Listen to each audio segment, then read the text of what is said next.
What's up, my divine loves and my divine lovettes? Listen up. It is Saturn Day, May 25th, 9:40 a.m.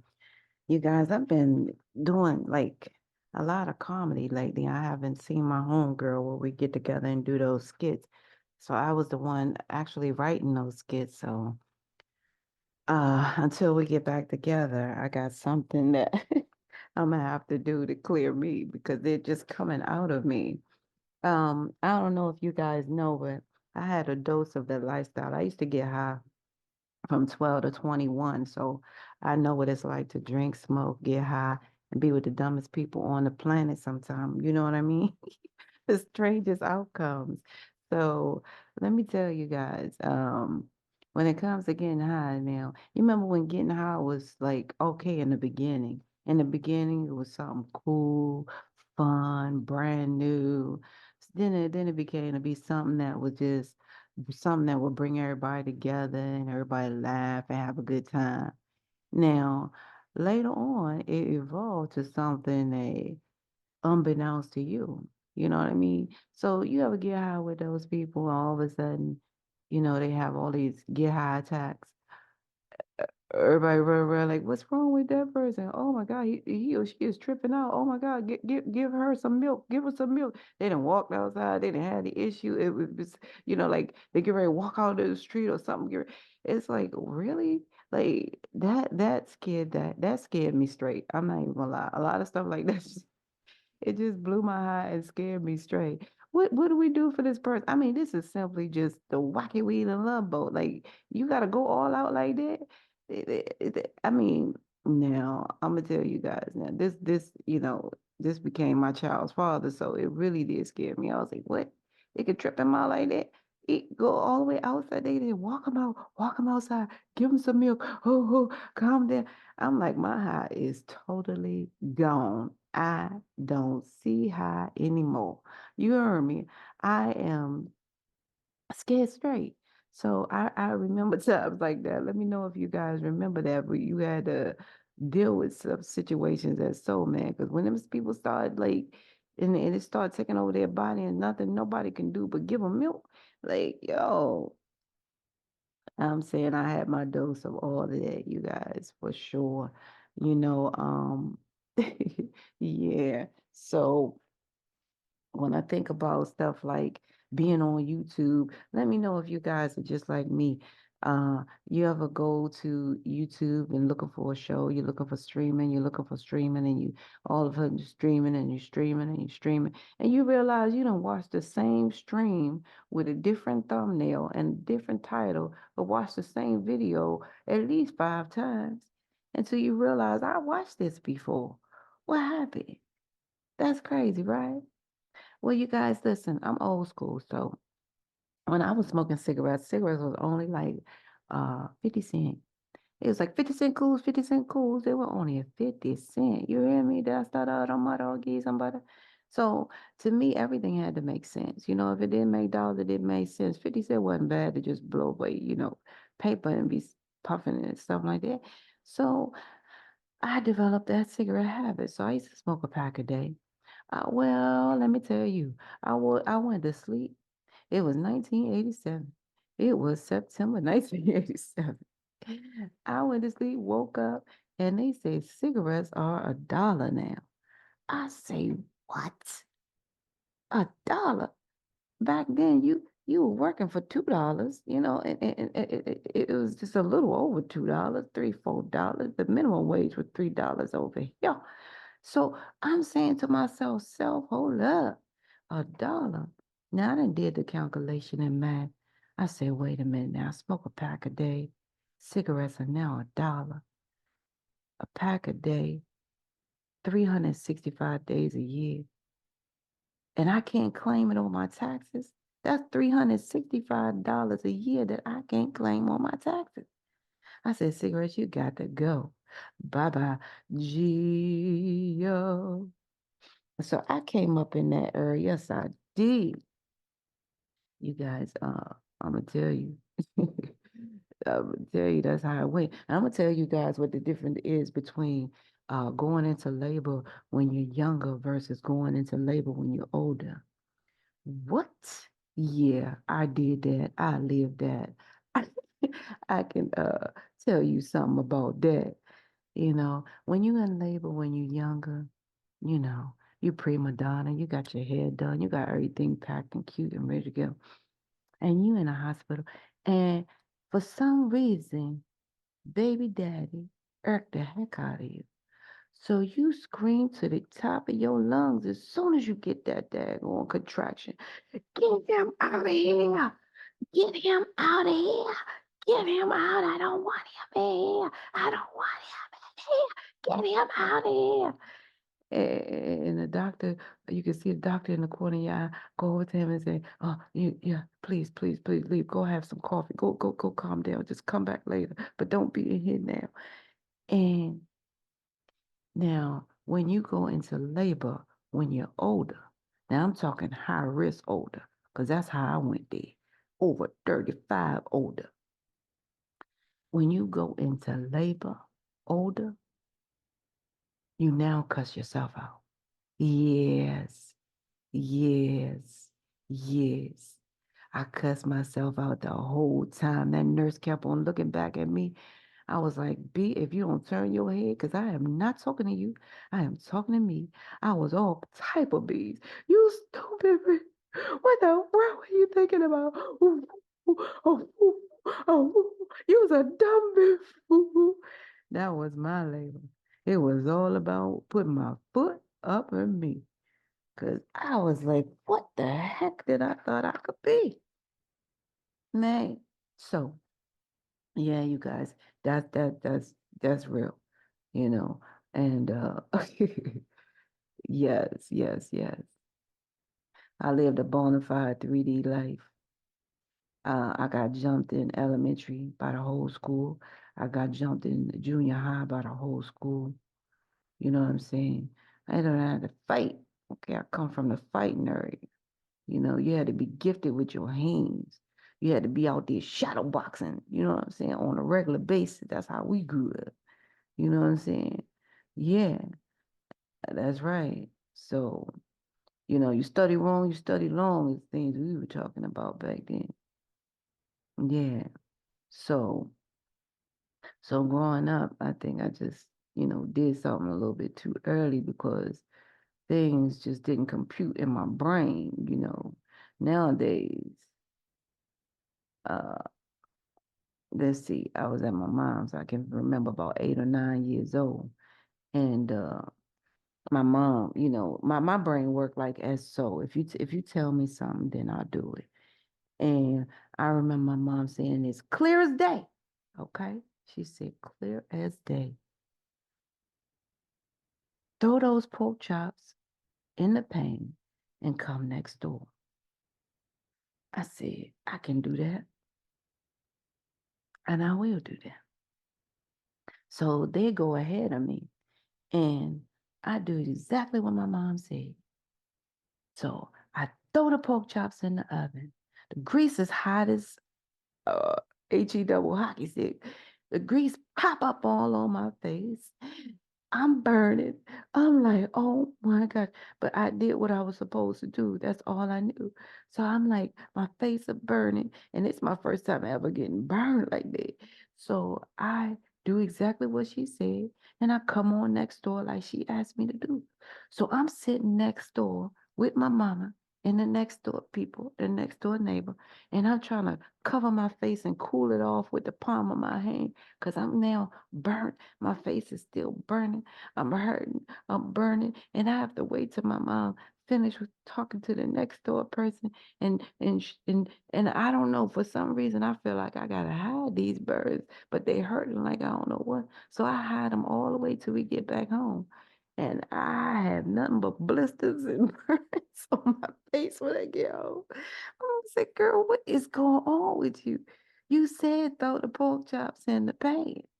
See, when you talk to your kids, if they anything like me, please be specific, you guys. You gotta say, baby, make sure you turn the fire down a little low, okay? And prepare this dish as so. When you put the pork chops in the pan, place them in there lightly.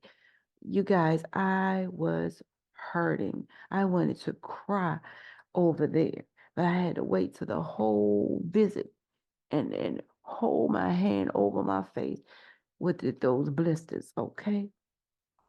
Yeah, so I'm just saying, prepare your kids for war and times of peace. 'Cause that's why I developed my channel. See, it's a deeper side to why I developed my channel. It go way back. You heard me? Yeah, it go way back for me. Mm-mm-mm. I just wish I had further instructions. You heard me? Yeah. So, yeah, I really wanted to cry next door. I was like, trying to hold my face. Yeah, man. Yeah, so that was the dumbest stuff I did. I can remember that, you know. I remember when I was full grown, my my boyfriend at that time said, jump out the car, and I jumped out the car. Because he's like, jump out the car now. You know what I'm saying? Like, don't do that to me because I did it. And I jumped out the car and the car was still moving. But that's how I learned how to jump out the car while the car's still moving. I did that early. I was doing that real early. That was nothing to me. And later on, he figured out, he said, I gotta watch what I say to you. You think? All right. Yeah. So, yeah, there it is. Yeah. So, oh my God. Nah, see, I don't even know, you guys, if I should tell you this one. I don't know why I did this.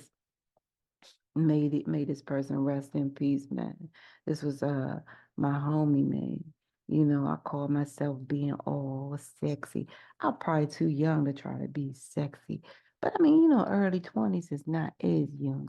So I was being extra sexy with my boyfriend. Yeah, yeah. And he looked at me and he always kept peppermint candy around. May he R.I.P. man. Uh, he always kept peppermint candy around. So what I did, I called myself doing something. I don't know, like I felt highly extravagant, like super sexual. Papa. I grabbed one of those peppermint candies and put them downstairs.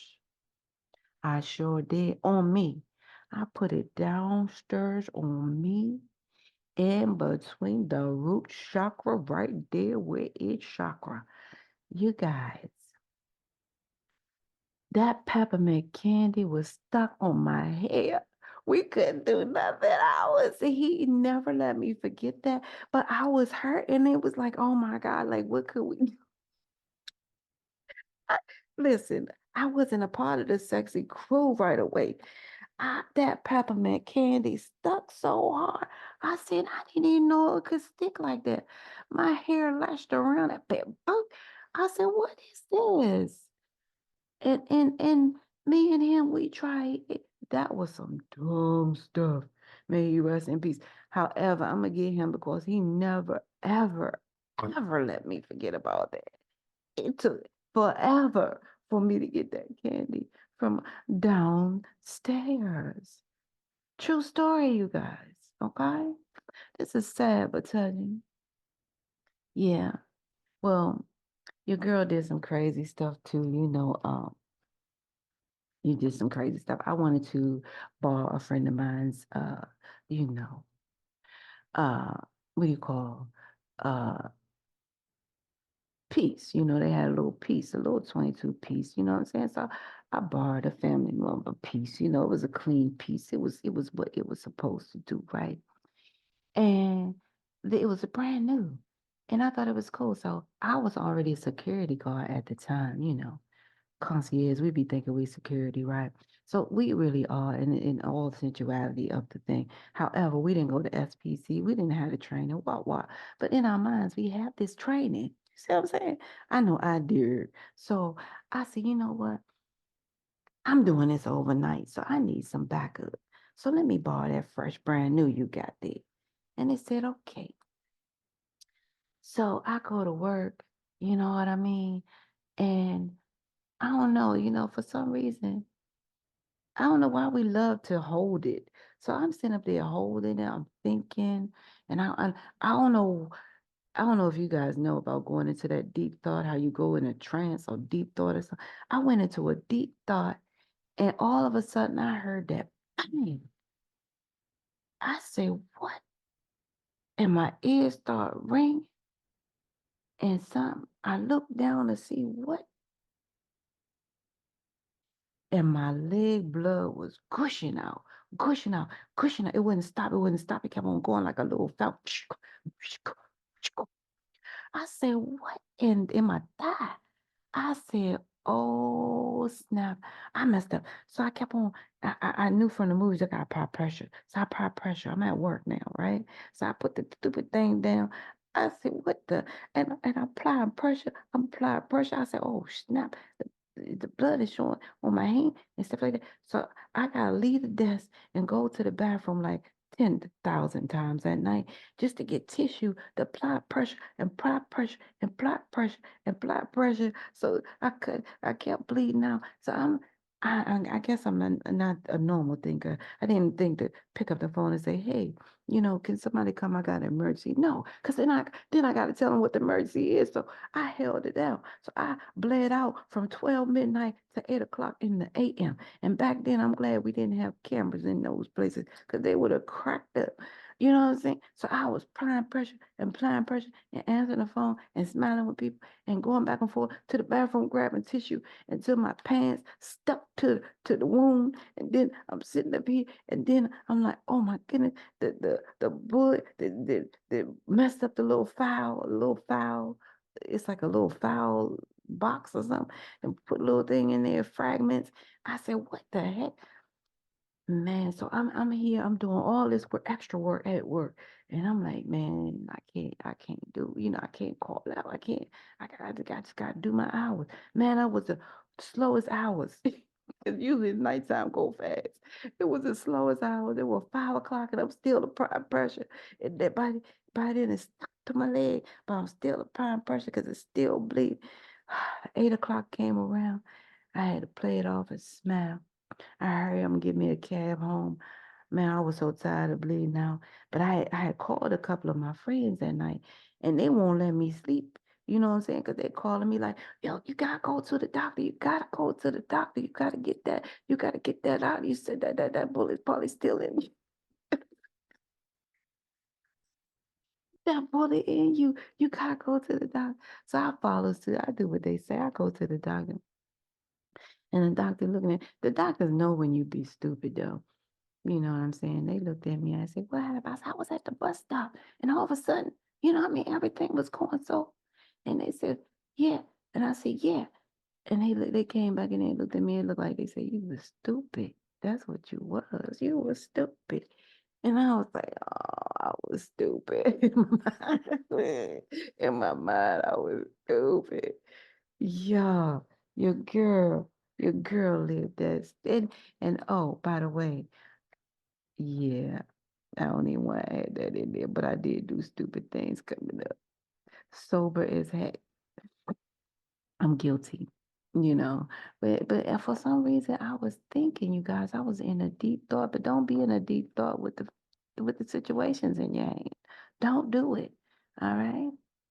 So I was promoting Dummyville by that time. Yeah. Yeah, so it hit my leg and I was profusely bleeding, you guys. Couldn't afford to call nobody and say, come on in, because I still wanted to be on my grind. Believe that. You feel me? Yeah. So, I called certain family members, told them what went down. They laughed at me. They ain't even help. Like, how can you call family members and they laugh at you? And I'm like, I'm gonna be honest. I called my daughter and she bust out laughing. I'm like, I thought she was gonna be like, yeah, but that, oh, mommy, you all right? This and this. She laughed at me. I'm like, I'm bleeding out like I'm looking at this. I'm like, well, maybe I supposed to laugh. Like, I don't know. Maybe I'm supposed to laugh goodly when I leave this work with the blood. Because I don't know. Man, and it's so sad because I'm not gonna lie. Made two more calls and people laughed. Okay. So there it is. There you have it. All right. Yeah. Okay. Yeah. Hmm. So anyway, this lady that my father used to take me to when I was 8 years old, I must not 8 years old. I was 6 years old, but 6 and 7 years old. My father used to take me around, with him. He used to promote Jimi Hendrix and Lloyd Price. He used to do a lot of, he had his own record label. He used to go to Detroit, Chicago. He used to cover that world.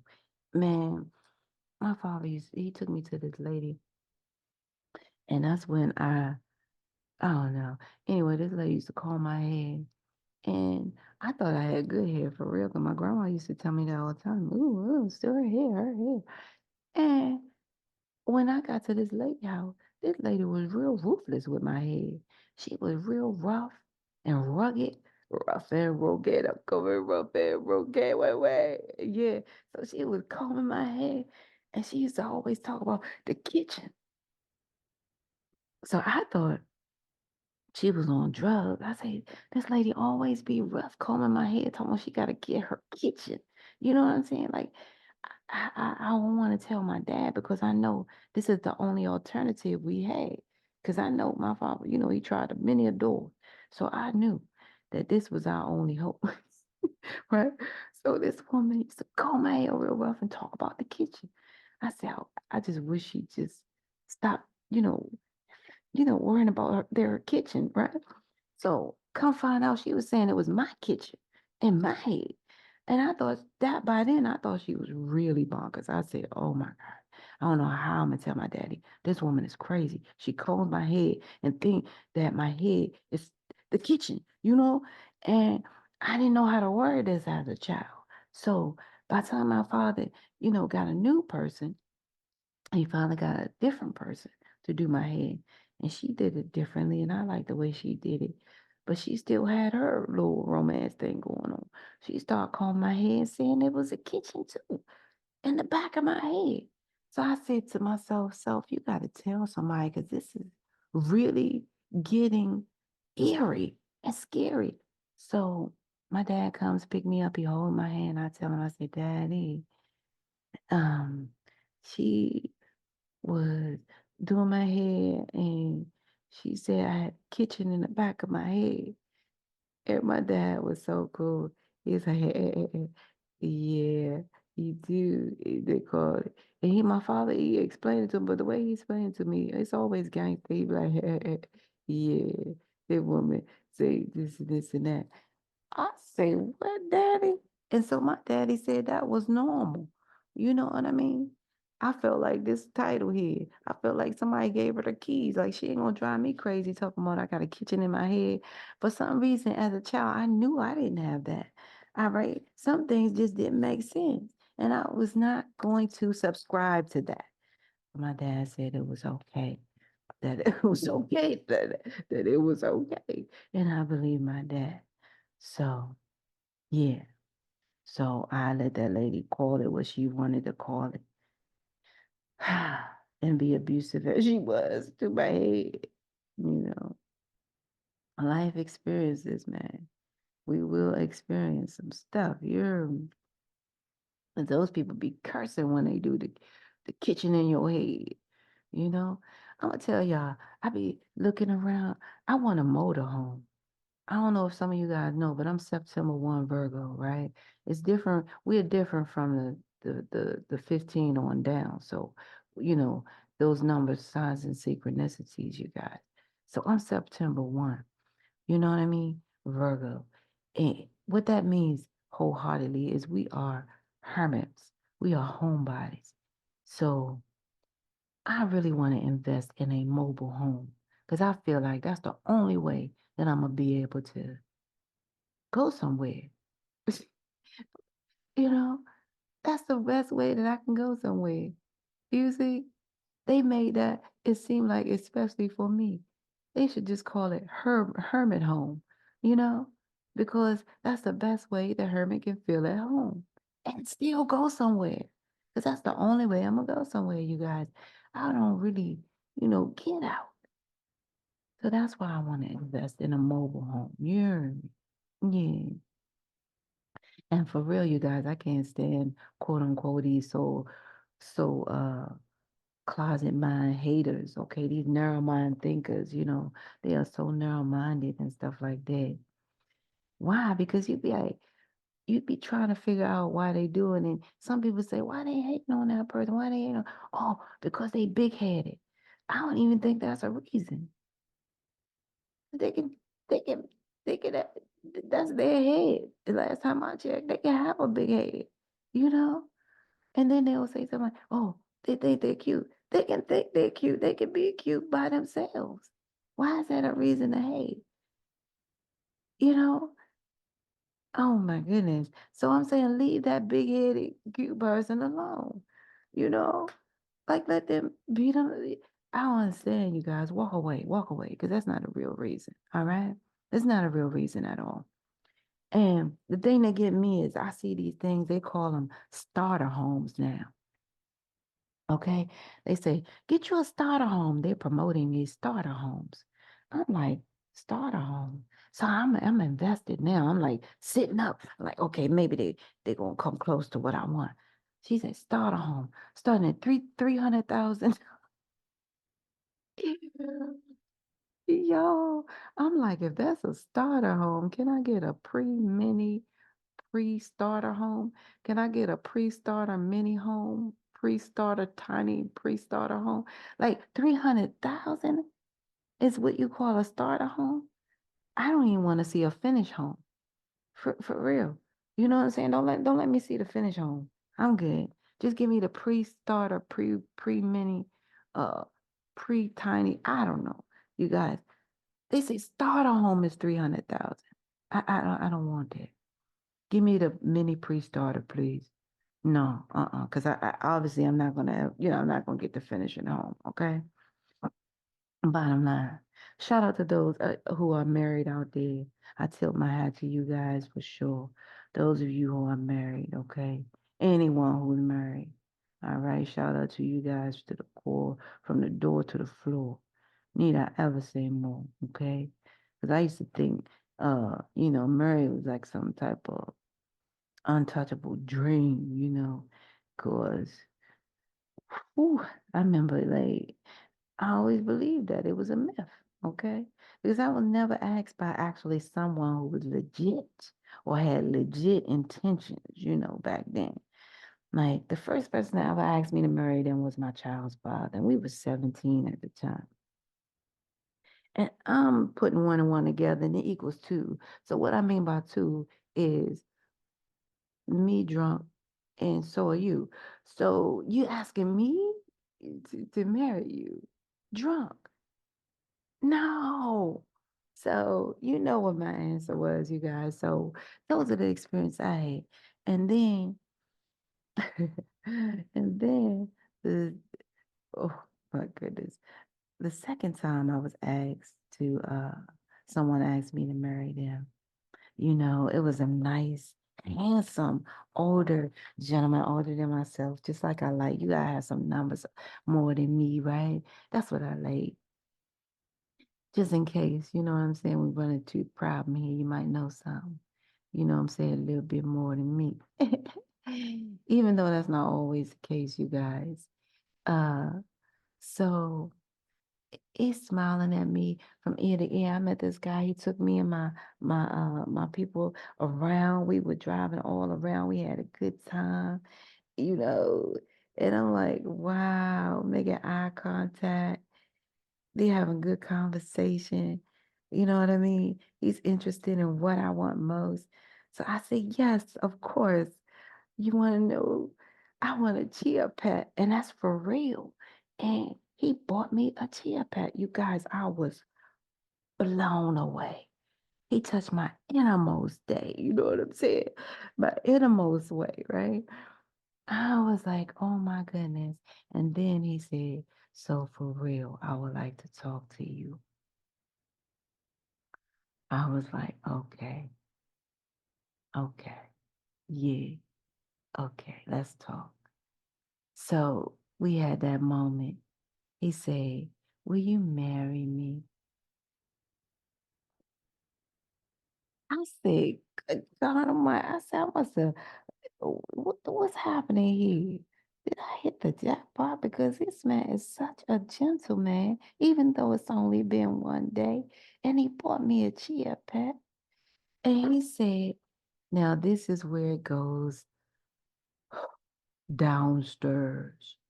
He said, yeah, because I would like for you to be my second wife. I felt Scooby-Dooish at that time. I really did. I don't know. Because I do, hey, I felt like I couldn't breathe. You know, you guys, I was in my early 20s. I didn't even know that was possible. Back then and there, I didn't even know that was possible. So, and again, I was really consumed by this person's energy and vibe. And he ended by saying, I want you to be my wife, my second wife. So he said, matter of fact, I own several businesses and she's running one of them right now. So I want you to meet her. I want to take you to meet her right now. Oh, mm. I said, well, this just got strange. And I tried to tell myself it wasn't deranged, but it just got purely strange. So I went along for the ride. So I meet this wife of his, whom soon to presume is his first wife, introduced her to me. In that handshake and conversation that we had, because she was at his place of business, working her butt off, we shook hands, and that's the first time I felt like I was transferring energy through my hand, having a whole conversation.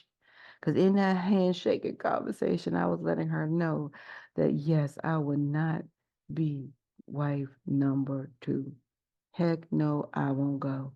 In that whole handshake, there was one conversation. Heck no, I won't go. I won't be number two for no one. I will be no one sloppy seconds, okay? Period. How they say. Okay. Yeah. So I think we had that conversation. Exactly. So I ended up happily single until I got a dose of marriage. Yes, I did. I got my dose, you guys. That's why I say I take my hat off, to those who are really walking that walk and staying true to that walk and staying true to your significant other, your spouse, your loved one.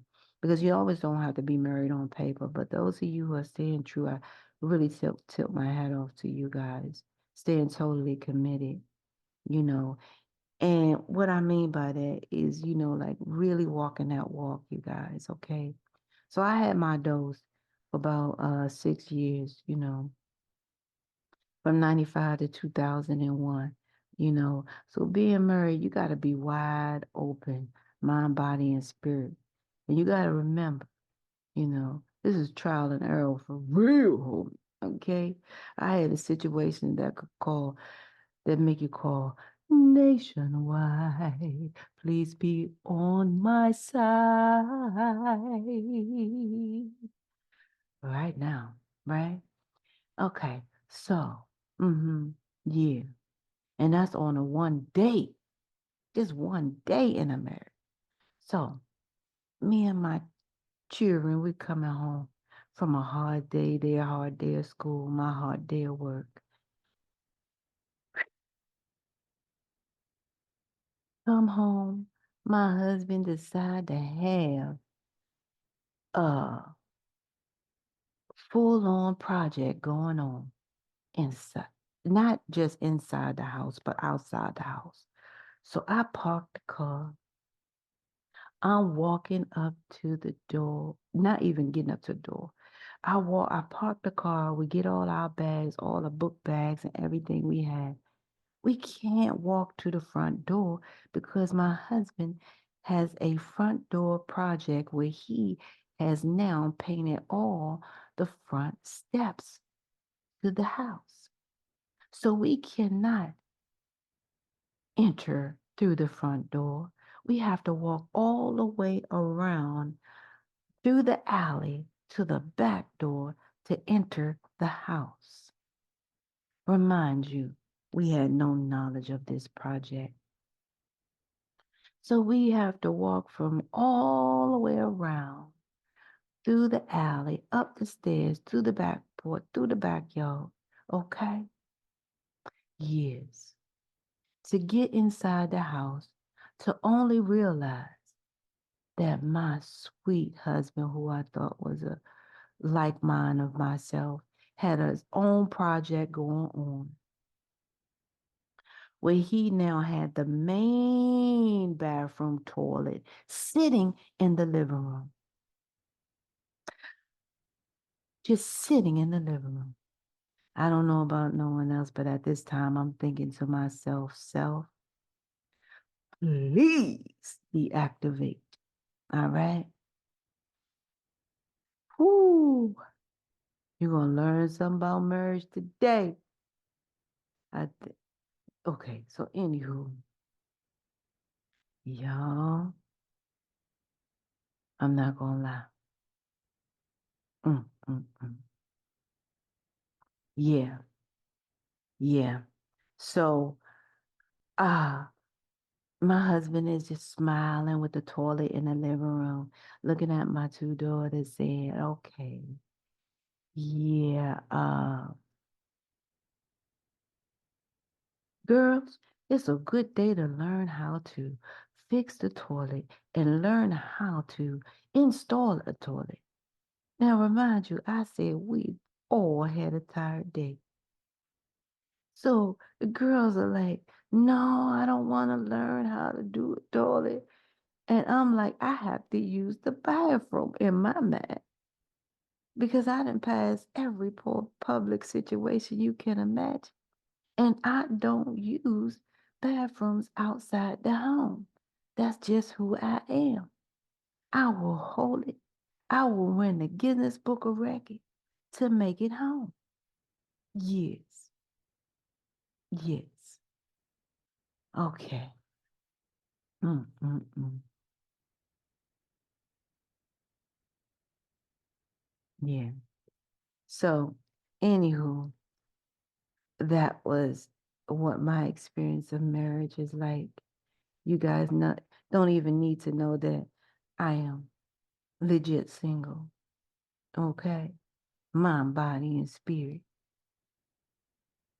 Whew, somewhat afraid to mingle. Yeah, yeah, yeah.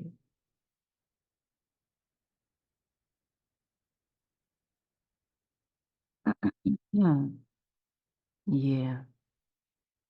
So those are some definitely traumatic experiences that I am able to expose to you guys here. Okay. Yeah. So, yeah. So you guys, one thing for sure, I don't understand like why I think jealousy is overrated. I don't know why people sit around and just be, jealous. What is that about? I'm like, it's no way in four worlds that I could ever be jealous. If I examine those people, I'm like, okay, why are you jealous? Oh, she with him.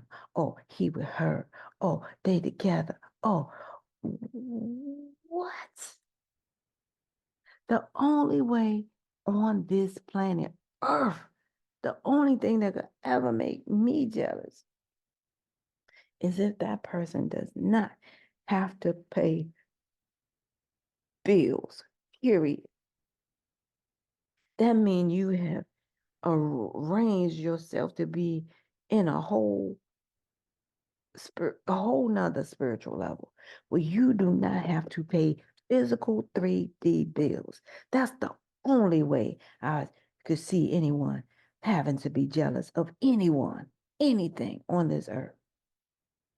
Because it doesn't make sense. You have to make it make sense. Oh, he with her. Oh, he with her. Oh, they get ready to get this promotion. Oh, that's getting ready to happen. Yeah. Do they have to pay bills? Well, that means that we're all the same. Period. Period. If they have to pay bills, I just don't, I can't see it. I can't see it. So I think jealousy is overrated. You know what I mean? Bottom line. Tell me what you guys feel about that. Because that's what I'm feeling all the time. Yeah. I love you guys. This is where we must part ways. If life lasts and death pass, you will see or hear me again. Until then, you guys, parlay and peace be unto you and be with it. Don't forget to like, share, and subscribe, you guys, because it definitely helps to keep this positive vibe alive. One. Thank you guys for supporting this channel. Thank you. You get 5 stars. You guys, please remember that there are scammers out there who actually take pictures, photos, and then some doppelgangers. You know what I mean? Some people out there scamming people and think that this life is a joke. But you guys, please wake up and don't be a part of that smoke. Listen, I do not reach out. I do not have Google numbers, or you would not see my picture attached. Well, you wouldn't see it from me, okay? Just know that there's scammers out there, okay? Please know that there's scammers out there. They'll do anything to slander a good thing. You guys should know that by now. All right, keep doing what you're doing. They already infiltrated on my channel. I see a lot of unworthiness that is really lack on their part, but it goes criminal to the extent, you know what I mean? So people are doing things of that nature, and it's sad but touching. But you guys, just keep your eyes and ears open for the scams, and just know that I be slams. Okay, I love you guys. One, peace out.